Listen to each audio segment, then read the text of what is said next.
Look how frickin' powerful that dog looks. I guess they encountered another dog up there. Look at that. 2 for 2. Running off in the distance.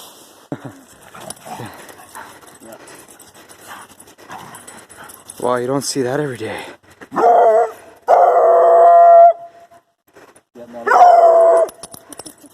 Okay, yeah, no, I got a bunch of... I'm just surrounded by dogs here. I'll tell you what, I'm going to be home probably in about 2 hours. So, that's it. Okay. What sort of dogs are these, Coonhounds? Redbone Coonhounds. What are your dogs? Airedale terrier. Airedale terriers? They're beautiful. Male and female? No, both males. Both males? Very nice. Hey guys. Airedale terriers. Yeah. How old are they?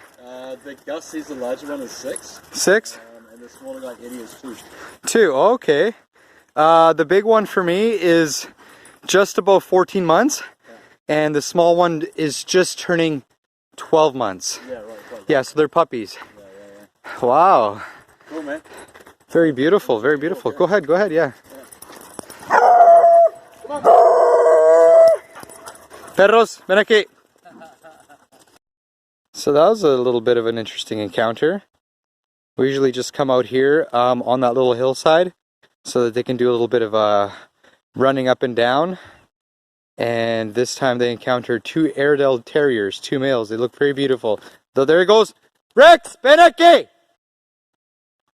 Well, you can see that Rex and Patchy really like Airedale terriers. So they decided to just run after them. But it's okay. The other dogs also kind of like try to run back. And that's what they do. The dogs want to play. They want to go out there. They want to meet new dogs, just like people want to meet new people. And you guys got to remember, my dogs are puppies. And the Redbone Coonhounds are hunting dogs. They're not like exactly like obedience sheepdogs. And they're not like 6 years old and neutered. So they will run after other dogs and go say hello and just have fun. And I really don't mind that. But as well, you know, I'm trying to teach them manners and trying to get them to listen. Rex, siéntate. Buen perro.